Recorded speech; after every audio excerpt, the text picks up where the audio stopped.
Hello, and welcome to another episode of r/ProRevenge. My name's Ryan, the official host here on Reddit Voice, and I look forward to bringing you guys today's top stories. Before I do though, I'd really appreciate it if you could hit that subscribe button, as well as make sure you got notifications turned on, that way you could stay up to date with all the latest and the greatest. Refuse to remove my dead wife's photos on your swingers profile. Be prepared to get exposed and lose your job. Background: my first wife passed away about 20 years ago, and I created a memorial website for her on GeoCities with a number of photos of her, including some glamour photos from a chain of photo studios. A bit of a long story, but details will become apparent. TLDR at the bottom. A few years after my wife passes, I get an email out of the blue from an old friend telling me that he saw my late wife's photos on a swinger dating site. I didn't judge him for being on this particular type of site, and he sent me the link to the profile. On this website, like many others, you could read the profile and see one or two photos, but you couldn't email the person unless you were a premium member. Since I couldn't reach the person, I asked my friend to contact them and demand they take the photos down. She didn't reply to his request, so I contacted the website support and told them my story.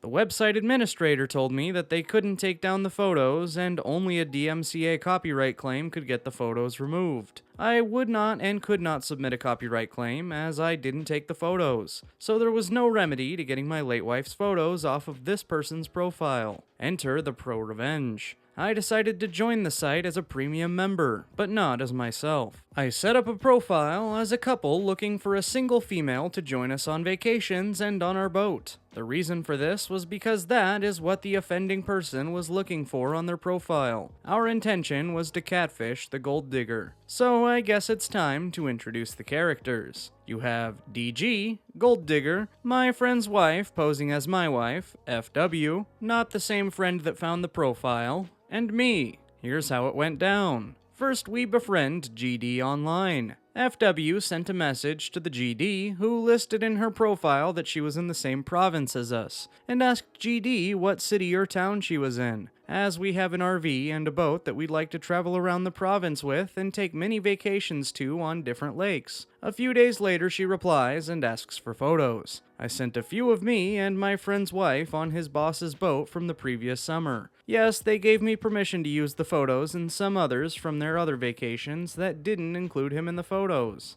After about 2 weeks of back and forth messages, FW asks for any sexy photos, to which GD sent some sexy photos without her face, because that would give away her not being the person in the photos on her profile. This went on for another 2 days until FW asked her to do some FaceTime videos. GD quickly replied that she had a microphone, but her web camera was broken. She had a P.O. box that she had people send her gifts to, so we sent her an old webcam that I had, as we were getting right into exposing her. FW agreed to come over to my place and use my photo studio and do the video/audio chat in front of my green screen that I put a photo of a large house interior onto with green screen software. The conversation goes like this. Hey, did you get that webcam we sent to your post office box? Yes, thank you, but I really am camera shy, so I didn't set it up yet. Why would you be shy around us? As I walk into frame behind her. Oh, both of you are there? Yes, I just wanted to say hi and let you two talk, but I am still curious why you're so shy around us. Well, the photos on my profile are a little old, and I've put on a few pounds since they were taken. I understand. It took me a long time to get back to this size after fighting with it for years. We promise we won't judge you based on your size. Besides, hubby likes plus-size girls. We almost had our catfisher hooked. Hold on, give me 10 minutes and I'll change and put the webcam on. About 15 minutes later, we get a video call from GD. She's only lit by her computer screen and not easy to make out. See, that wasn't hard, was it? No, but I really didn't think you'd like me as I look now. But we know she never looked like those photos because they are of my late wife. You look very beautiful. Do you have more light? GD walks away from the camera and turns on some serious lighting, like what you might see on a camgirl site, and the camera quality was much better than the cheap old one I had sent. That's much better. Let me call Martin over. Not my real name. She is stunning! Just what we've been looking for. The hook is starting to catch. Again, I should let you two talk it over, as I have some planning to do for our next vacation. I walk away from the camera and go to my PC that's recording the video call and capturing screenshots. I suspect that this GD is not just looking for some sucker to take her on expensive vacations, but that she also does cam model work, as a BBW cam model can make a lot of money, because some dudes see them as being easy. After about an hour and a half of talking, FW has got lots of personal info about GD, including her real first name, that she works at a private camp for girls in the summer, and that she also admitted to doing BBW cam work for extra cash. After a second video call, we told her about our upcoming vacation to Hedonism, which we found on the web as a popular swingers resort.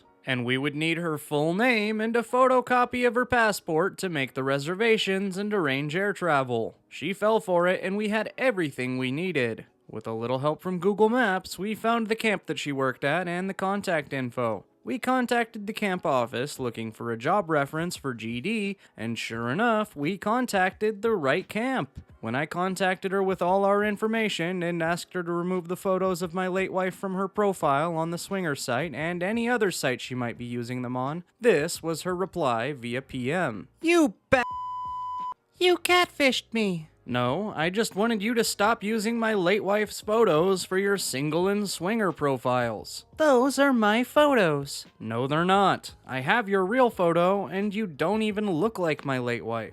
Even if I found them on the web, they are free to use because they're public. So by that logic, the images I have of you in your underwear on cam are public too? No. Those are my photos and I can prove it. Do you have the original copyright on them? Since I took them from the web, I have the copyright. I know that's not how copyright works, but I'm just stirring the pot. Hello? Hello, are you still there? She blocked me. Since I had already created a fake profile and paid the annual yearly fee, I decided not to let it go to waste. I changed the profile to include her images and links to the private video chats, along with her personal info, and named the girl's summer camp that she worked at. A few months later, I got a message from the admin of the site that the two photos had been removed due to a copyright claim by blank blank camp for girls because of a copyrighted logo on a shirt she wore during a private video call that I screenshotted. I figured by this, they knew who she was and that she had been exposed. When I called the camp office again for a job reference, they said they couldn't discuss this person as she's no longer associated with the camp.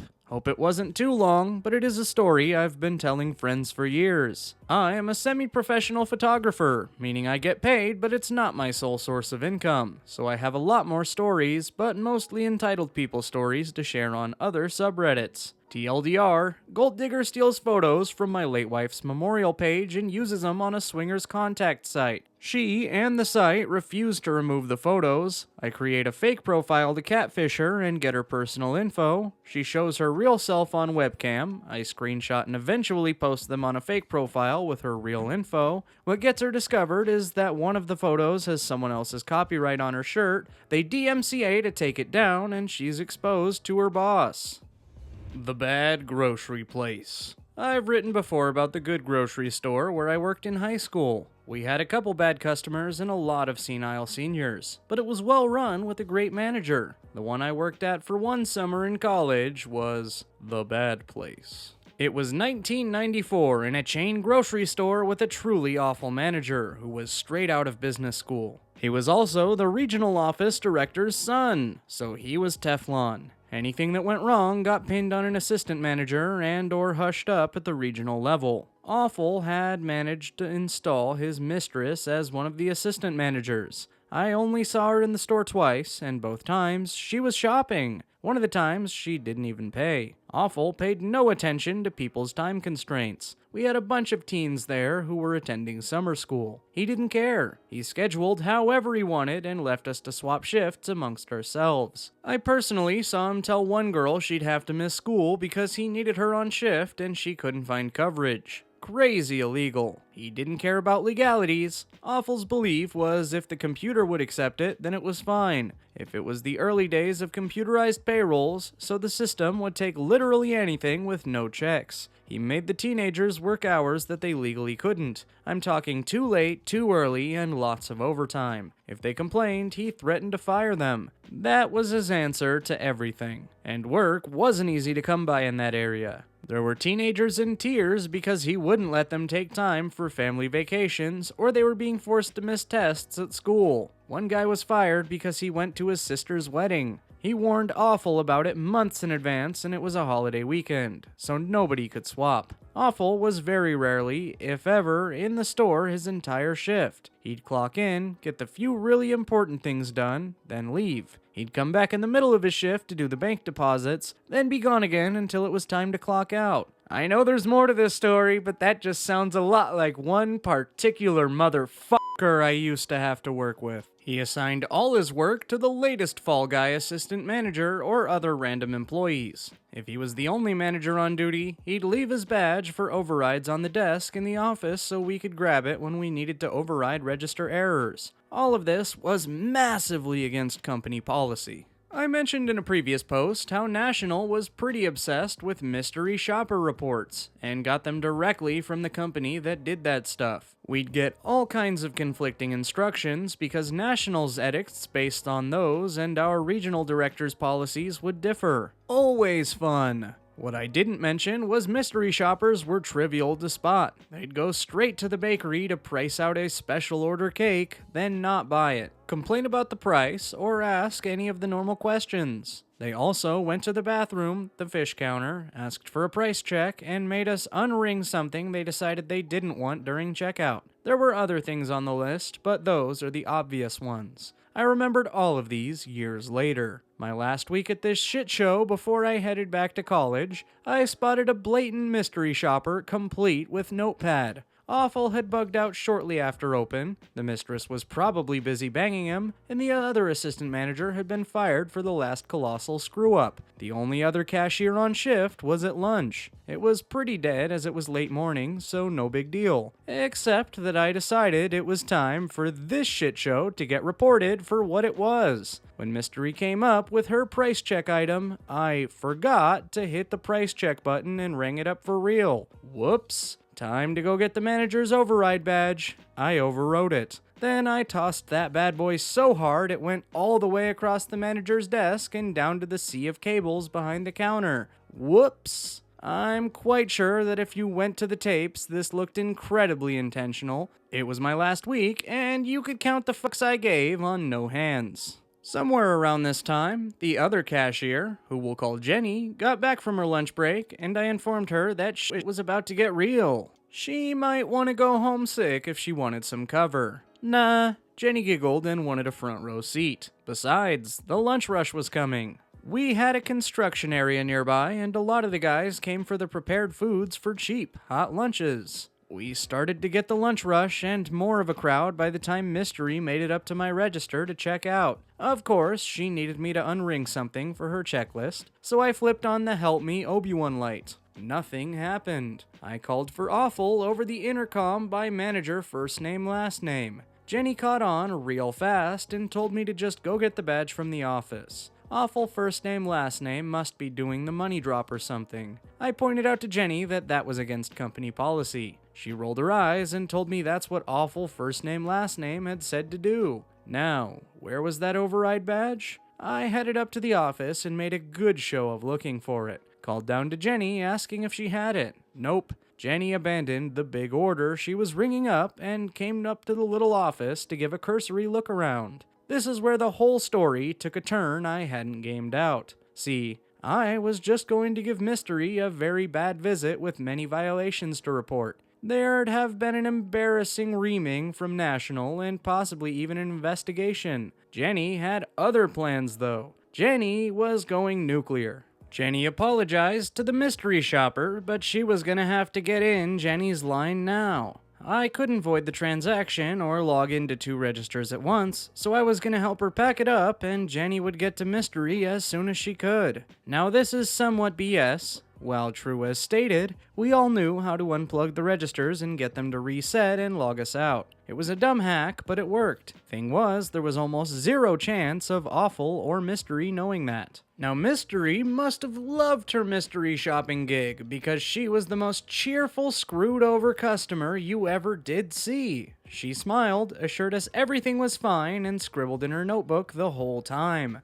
Literally, while I'm loading up Mystery's card at my register, Jenny accidentally rang up a gallon of milk about 6 times. Whoops, no override card, no manager, no head cashier with any power either. Those are cost-saving cuts that Awful made in the early days before I arrived. We apologized profusely to the customers, but explained we had no idea where Awful was, offered to check in the back, sent a bagger out to check in the lot in case Awful was on a smoke break. No joy, and as this fiasco rolled on, we had a lot of very unhappy customers on our hands. And the downright giddy Mystery who stayed to the bitter end. We were demanded to call a manager. We'd tried all of Awful's known numbers. Who's above him? Oh, that's Regional. We were not allowed to call them. Very strict instructions. True and very against company policy. From manager, first name, last name. But we can give you their number. Phone's right over there. Many took advantage. We also got yelled at a lot, but in spite of some sympathy for the customers, we were loving every second of it.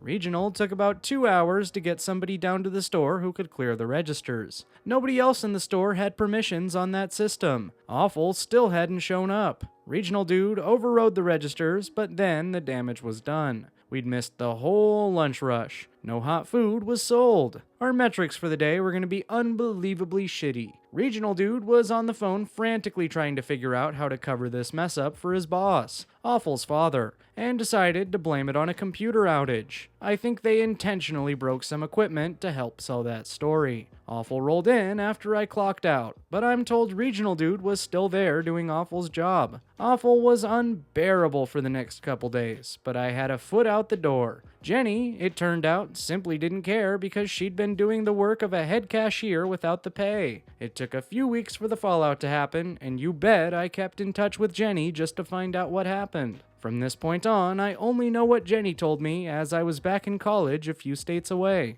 A few weeks later, an audit team from National came down to investigate. The mystery shopper story hadn't lined up with the computer outage story, and something was obviously hinky. They dug into the books and found all the labor violations from minors working overtime and too early and late. Interviewed the employees and found out about the scheduling during school time problems, reports of the manager never being there, no vacations being allowed. Also, the store was constantly short-staffed. People ran for the hills as soon as they got any other job. And finally, that an assistant manager was on payroll full-time, but nobody had ever seen her work. She clocked in and out within seconds of AM every shift she worked, but was never there. Them dots ain't hard to connect. I don't know if they covered all the labor violations or not. Probably, that would have caused massive fines. I was too young to know how to report them. However, Awful, his father, and his mistress all got fired or resigned quietly. The store reportedly went back to being pretty functional after that.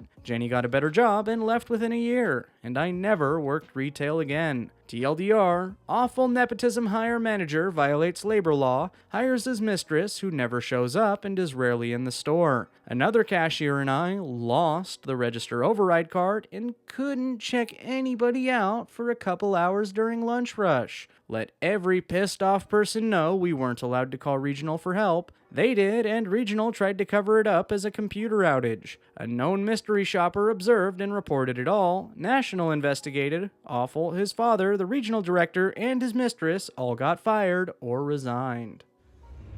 And there you have it, folks, the end of the epic ProRevenge. If you liked it, be sure to leave a like on the video as well as subscribe with notifications turned on, that way you could stay up to date with all the latest and the greatest. As always, my name's Ryan, the official host here on Reddit Voice, and I look forward to seeing you guys in the next video.